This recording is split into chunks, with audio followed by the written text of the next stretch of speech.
Hola, buenas tardes, bienvenidos nuevamente a este espacio. El día de hoy vamos a estar hablando sobre un tema interesante para comprender, patologías como el caso del sobrepeso y la obesidad, y vamos a estar hablando sobre la composición corporal, así que vamos a revisar la información y quizá esta pueda ayudarte al entendimiento de cómo es que se lleva a cabo, pues, el tratamiento justamente para el control de estas enfermedades. Bien, pues como comentaba, el tema es composición corporal y aquí en la portada de la presentación que ustedes están observando, se puede identificar cómo es que el cuerpo humano tiene diferentes componentes, como por ejemplo, pues el músculo, grasa, el tejido óseo o el hueso y otros componentes. Y justo la suma de todos ellos pues nos dan como resultado el valor del peso corporal total que nosotros podemos llegar a medir a través de una báscula.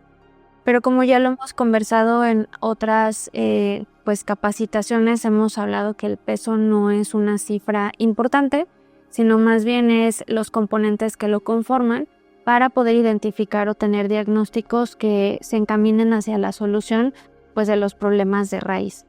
Entonces, iniciando con el concepto de obesidad, entendemos que es la acumulación anormal o excesiva principalmente de grasa y puede llegar a ser perjudicial por la salud. ¿Y a qué se asocia el que haya un exceso de este porcentaje de masa grasa? Pues se asocia a varios factores. Esto significa que la obesidad pues tiene causas multifactoriales. Hay una enorme diversidad de opciones que pueden condicionar pues al desarrollo de ella. Principalmente pues uno de los más frecuentes es justamente la cuestión alimentaria, la nutrición, la forma en la que nosotros seleccionamos los alimentos para pues consumirlos y pues el patrón alimentario que generamos a partir de ello, es decir, la frecuencia de la ingesta de estos alimentos que pueden llegar a ser ricos o deficientes en ciertos nutrimentos. También identificamos el factor actividad física, principalmente pues es su ausencia, la edad de la menopausia, que también es muy común, sobre todo pues en nosotras las mujeres, alrededor de los 45. Incluso antes empieza pues este periodo de la premenopausia y esto va condicionando pues a cambios en la composición corporal, generándose pues aumentos en la masa grasa por el declive hormonal asociado pues a esta etapa. Tenemos también el factor sueño, la ausencia pues de periodos de descanso efectivos también condicionan a que haya alteraciones hormonales y que pues esto se traduzca en el exceso de grasa.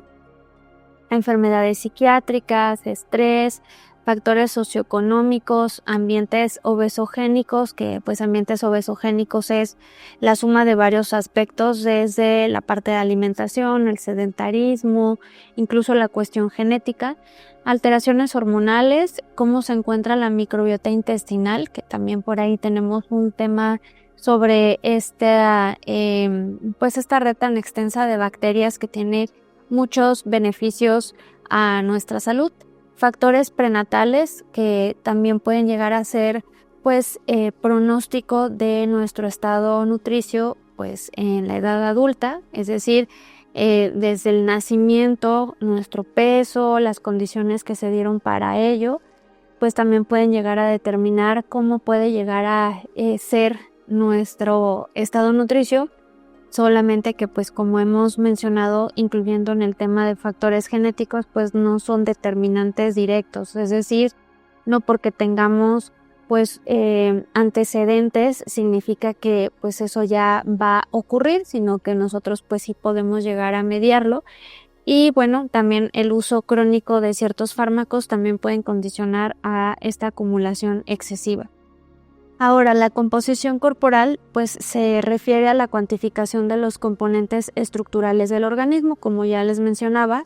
Principalmente tenemos pues estos dos componentes. Por un lado tenemos a la masa libre de grasa, que es aquella que está compuesta por el músculo, por hueso, agua, entre otros. Y por otro lado tenemos a la masa grasa, que la masa grasa pues es necesaria. Eso significa que no podemos llegar hasta un porcentaje pues de 0 o intentar acercarnos a él, porque la grasa también tiene ciertas funciones pues más importantes. Es la parte también de la regulación metabólica y de la temperatura corporal, que de hecho ahorita vamos a platicar un poco sobre ello.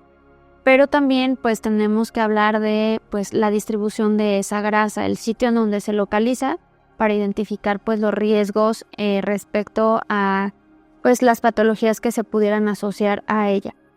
Y bueno, aquí en la imagen se alcanza a identificar pues la comparativa entre hombres y mujeres. Por ejemplo, en el caso del hombre está compuesto principalmente entre 55 y 65%. Nosotras mujeres estamos en ese mismo porcentaje. Luego tenemos a la grasa, y la grasa en los hombres se identifica del 15 al 20%.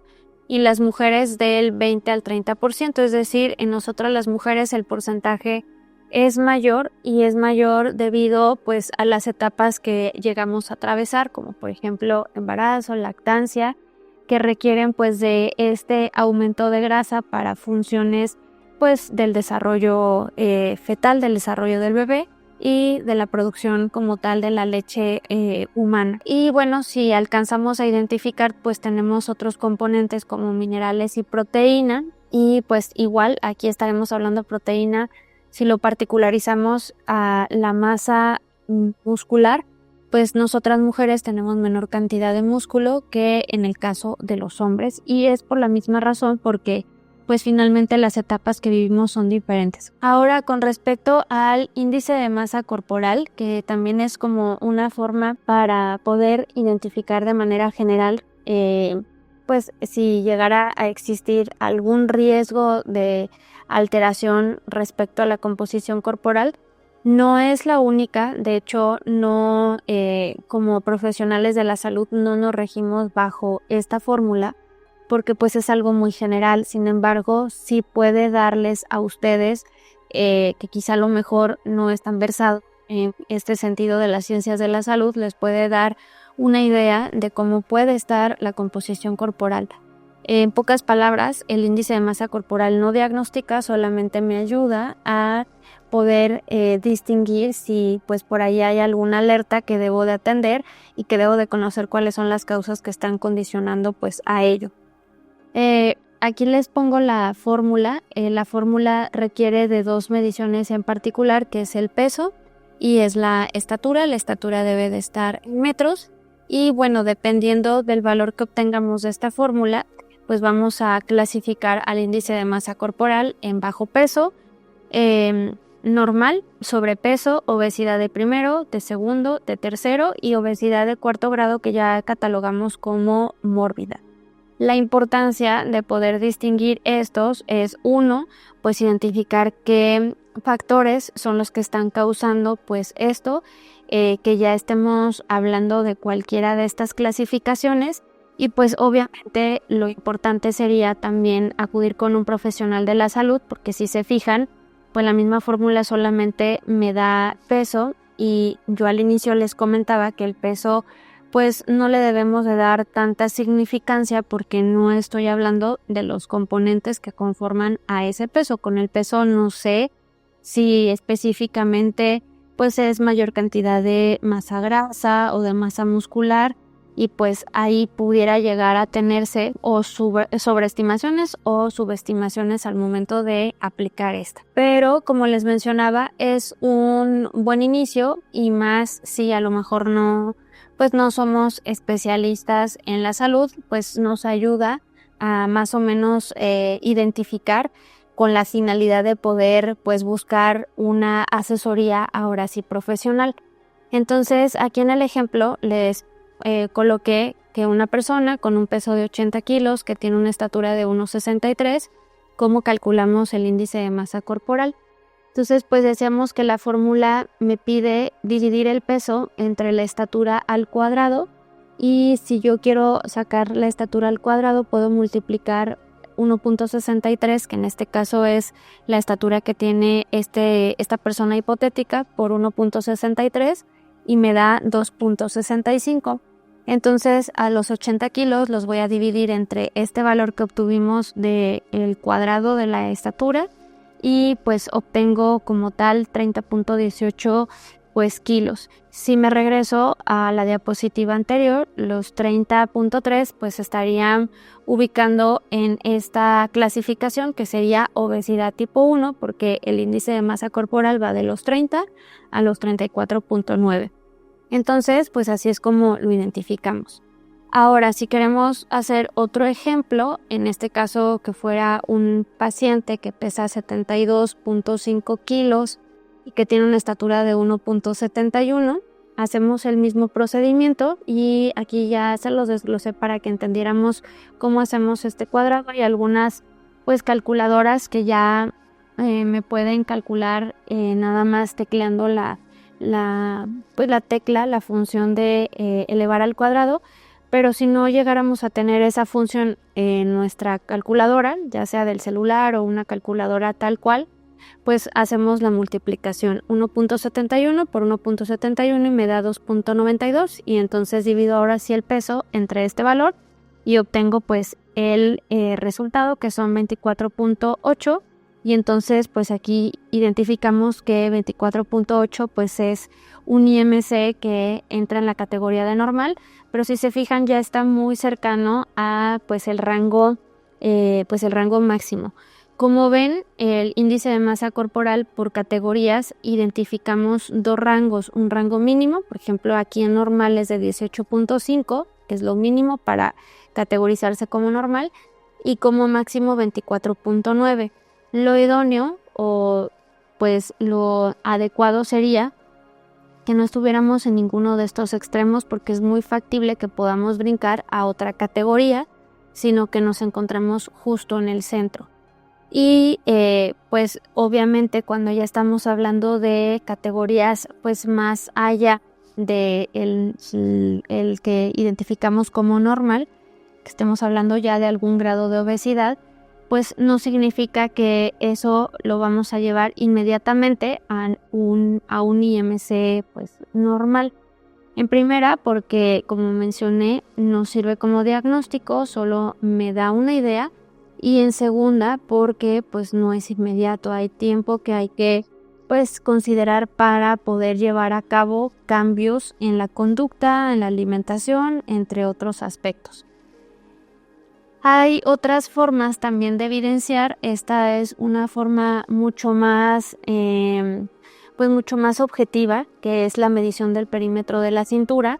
Esta también tiene una técnica específica y bueno, la técnica específica en primera pues se sugiere que sea una cinta especializada para poderla medir. Es una cinta que debe de ser de metal, con la finalidad de que no tienda a pues a lo mejor que al estirarse pues llegue a generar una medición falsa. Entonces bueno, si no tenemos una de ellas, porque pues por obvias razones no contamos con el material como profesional, podemos recurrir a una cinta. Finalmente, como mencionaba, nos ayuda a acercarnos o nos da una idea, pero pues ya tendremos que acudir con un profesional para que realmente haga una evaluación a profundidad y poder tener un diagnóstico como tal certero. Entonces, pues bueno, se pide que se haga la medición entre dos puntos. El punto que podemos nosotros conocer como la cresta ilíaca, que normalmente la identificamos como un huesito a nivel de nuestra cadera, y el reborde costal, que es la última costilla que tenemos. Entre esos dos sitios hacemos la medición una vez que nosotros exhalamos, porque pues regularmente lo que hacemos cuando medimos la cintura pues es aguantarnos la respiración con la finalidad de pues medir menos. Entonces por ello se lleva a cabo esta técnica. ¿Y qué medición o qué es lo que se espera respecto a esta medición? En el caso de los hombres se espera que sea pues la medición por debajo de 90 y en el caso de las mujeres por debajo de 80. Casi siempre hombres es menor a 102 y en el caso de las mujeres pues es menor a 88 centímetros.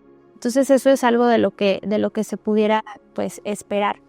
Y adicional a ello también se recomienda, además de medir la circunferencia de la cintura, medir la circunferencia de la cadera. La cadera pues se mide simplemente igual con una cinta en la zona más prominente, incluyendo pues la zona de los glúteos, y dividimos el valor de estos dos. Es decir, si por ejemplo pues tenemos un valor de cintura de 80 y un valor de cadera de 100, 80 entre 100, y obtenemos justamente este índice. Y esto me sirve para poder distinguir dónde se localiza la mayor cantidad de masa grasa. Si se localiza en la zona pues principalmente de las caderas, de las piernas, que le llamaremos obesidad ginecoide, y si se localiza sobre todo en la zona abdominal, que le llamaremos obesidad androide, y a veces también solemos decirle ginecoide en forma de pera, porque se localiza en las caderas, en las piernas, y en forma de manzana, porque la mayor cantidad de grasa se localiza pues a nivel del abdomen. Ginecoide recibe este nombre de que la mayoría de las personas que llegan a desarrollar este tipo de obesidad o esta localización de la masa grasa es porque es el género femenino, y en el caso del androide pues es particularmente los hombres. Sin embargo, no significa que no pueda haber pues una mujer con una distribución androide o con una distribución mixta, que tanto haya pues a lo mejor a nivel de el abdomen y de las caderas pues la acumulación de esta masa grasa. Y bueno, aquí está lo que comentábamos ahorita de cómo se puede llegar a estimar. Y igual aquí en la imagen ustedes pueden distinguir lo que les comentaba, que es la obesidad abdominal. Se asocia principalmente al abdomen, es la obesidad.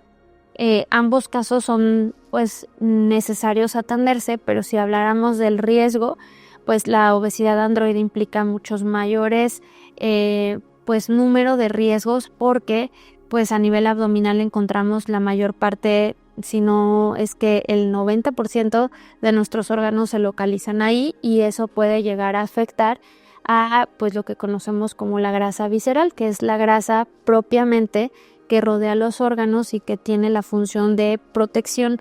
Pero al excederse en volumen, pues esto puede llegar a generar que también haya pues ciertas alteraciones en estos órganos. Particularmente, por ejemplo, quizá vayamos a entender más cuando hablamos de un hígado graso, que ya puede estar teniendo pues incluso infiltraciones de grasa por pues este excedente de grasa que se está localizando.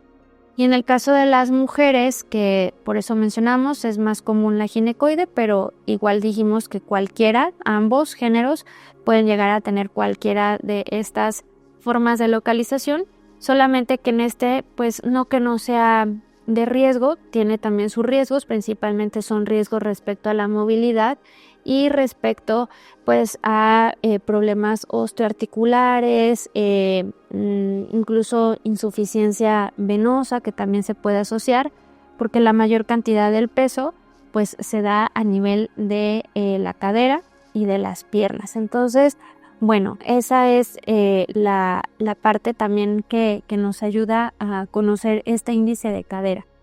Y aquí están igual una tabla con algunas de las enfermedades asociadas a estos tipos de obesidad. Por ejemplo, ginecoide se asocia más a enfermedades vesiculares, varices, incluso problemas ya de estreñimiento crónico. Y en el caso del androide, pues se relaciona mucho más a problemas metabólicos, enfermedades crónicas como hipertensión, problemas asociados a la salud cardiovascular, infartos, infartos cerebrales, colesterol alto, diabetes y pues obviamente sus complicaciones como pues el daño o la insuficiencia renal.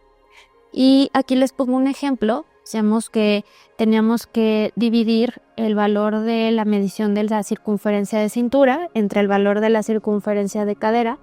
Entonces, por ejemplo, si una señora de 41 años tiene un perímetro de cintura de 95 y de cadera de 111, hacemos la división de estos valores y encontramos que es 0.9, y esto significa que es una obesidad androide. Me voy a regresar un poco a las diapositivas. Y punto 99, pues decíamos que por encima de punto 8 se cataloga androide. Esto significa que igual esta señora hipotética de 41 años, la mayor cantidad de grasa pues se localiza en el abdomen y pues es imperante que tenga un tratamiento para evitar complicaciones. Ahora, en la composición corporal, principalmente pues tenemos también algunos factores generales. Hay muchos más, pero estos son algunos factores como muy generales que también pueden afectar. Entre ellos pues identificamos el clima. Cuando hace más calor, cuando la temperatura es muy alta, se retiene más agua y aparentemente hay un aumento de peso que es un poco asociado pues justamente a lo que conocemos como pues hincharnos, retener líquidos, y esto pues también puede condicionar a que se falsee justamente las mediciones. Por eso es que de la misma manera no se recomienda que nada más consideremos el peso como pues un valor pronóstico del éxito de un tratamiento, sino realmente sería conveniente pues la cuestión de evaluar los componentes que conforman a este peso.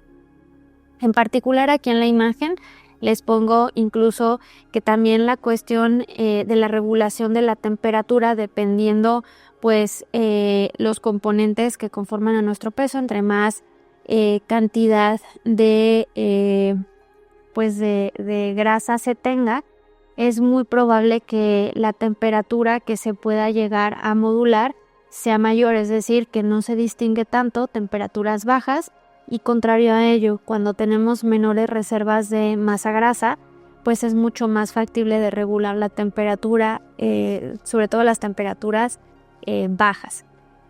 Ahora también tenemos otros factores como por ejemplo pues los cambios hormonales asociados a etapas de la vida o bien hacia alteraciones patológicas, por ejemplo problemas con la glándula tiroides, problemas con los ovarios, entre otras cuestiones que pueden llegar a condicionar pues inflamación aparente y por lo tanto también a considerar que pues aparentemente el peso pues sea diferente y que se esté falseando la información.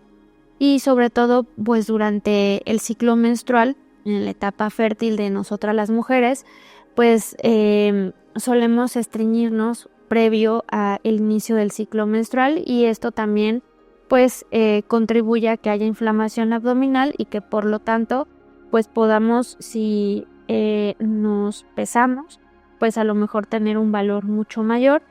Además de que pues obviamente estos cambios hormonales también condicionan a que 2 semanas al mes, tanto antes como después del ciclo menstrual, haya mayor retención de agua y de grasa, y por eso también es otra de las razones por las que no solamente debemos de centrarnos pues en la cuestión del peso. Con respecto también al ejercicio, el ejercicio pues también condiciona a obviamente cambios en principalmente la masa muscular, es decir, este músculo empieza a aumentar con pues un ejercicio que esté bien planificado, que esté bien estructurado, y pues no solamente cambia el músculo, también cambia el porcentaje de grasa y el porcentaje de agua. Pero pues lo importante no solamente es otra vez asociarnos a pues darle significado a exclusivamente el peso.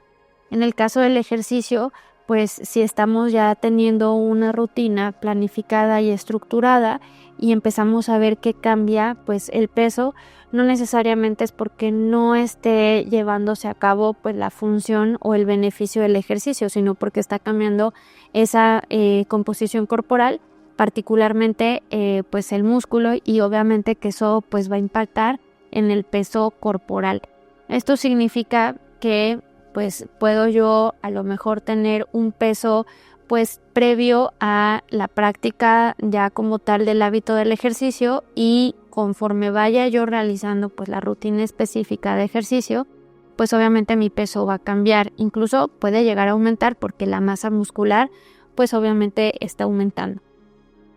Y también, pues como parte de estos aspectos, incluimos el sueño que ayer comentábamos bueno, no en la capacitación, sino en esta sesión como reflexiva de los propósitos para la salud del 2025.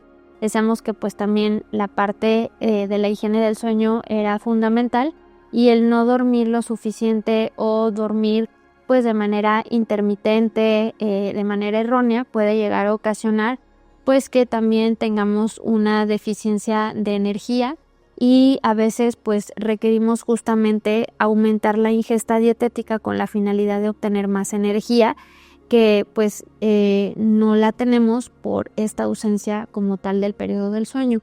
Entonces el segundo factor es que también se asocia a esta ausencia del sueño, es pues una alteración hormonal. A partir de ello, el que no descansemos pues como mínimo 7 u 8 horas también puede impactar de manera hormonal. ¿Qué ocasiona la falta de sueño? Pues ocasiona una disminución de la hormona leptina, que es la que controla el apetito, y un aumento de la hormona grelina, que se ubica a nivel del estómago y que envía señales de hambre al cerebro. Esto significa que entre menos leptina haya, pues voy a sentir mucho más apetito, y esto va a condicionar a que haya mucho más grelina, que va a estar generando que pues yo tenga pues mayor sensación de hambre, y obviamente que esto va a impactar a que yo requiera pues aumentar mi ingesta dietética, y que probablemente pues me esté excediendo, y que esto también modifique la composición corporal. Y por último tenemos la parte de la deshidratación, que también pues el no tener pues la regulación de la manera en la que nos hidratemos a lo largo del día, y solamente plantearlo a un momento del día, pues eso también impacta en la cuestión incluso de la manera en la que nosotros pues percibimos pues sensaciones de hambre, que a veces no son como tal fisiológicas, sino más bien están derivadas de procesos pues ya sea como la ausencia del sueño o como periodos de deshidratación. Aquí es importante que nos conozcamos y podamos saber leer estas señales de hambre y de saciedad. Por un lado, la deshidratación pues trae como consecuencia, por obvias razones, pues también la ausencia o déficit de energía. Trae como consecuencia pues el primer signo, que es la sensación de sed, causa somnolencia, causa fatiga, y por lo tanto pues a veces lo que buscamos es justamente paliarlo con el consumo de alimentos que normalmente pues pueden llegar a ser ricos calóricamente hablando, con la finalidad de aumentar nuestra energía. Pero pocas veces volteamos a ver si es el tema relacionado pues a una causa pues de que no estamos teniendo un buen patrón de hidratación al día. Ya el síntoma de la sensación de sed significa que estamos iniciando con un proceso de deshidratación. Entonces, por ello también la importancia de estar distribuyendo, pues como sabemos, de manera general se recomiendan 2 litros de agua, y que estos 2 litros de agua estén a lo largo del día y no solamente en un momento del día. Y por último, aquí tenemos un plan que nos pudiera llegar a ayudar a la movilización de masa grasa, obviamente combinándolo con pues otros aspectos como pues obviamente hábitos del sueño, alimentación, ejercicio, porque sabemos que son pues los pilares que me ayudan al mantenimiento pues del estado de salud. Entonces tenemos ya sea el dúo o Living Films, acompañarlo con OxyLiving, y podemos incrementar la masa muscular a la par de realizar ejercicio con alguna proteína. Más aparte, pues adicionar magnesio y omega, que decíamos que eran básicos para pues nuestro estado de salud y evitar pues alguna deficiencia. Muchas gracias por su atención. Ojalá que el tema del día de hoy les abone a poder definir y poder priorizar alguno de los objetivos para este año 2025, para pues estos próximos meses, y que realmente pues podamos llevar a cabo pues el lograr como tal estas metas propuestas por ustedes. Entonces, pues me despido y nos vemos con otro tema más la próxima semana.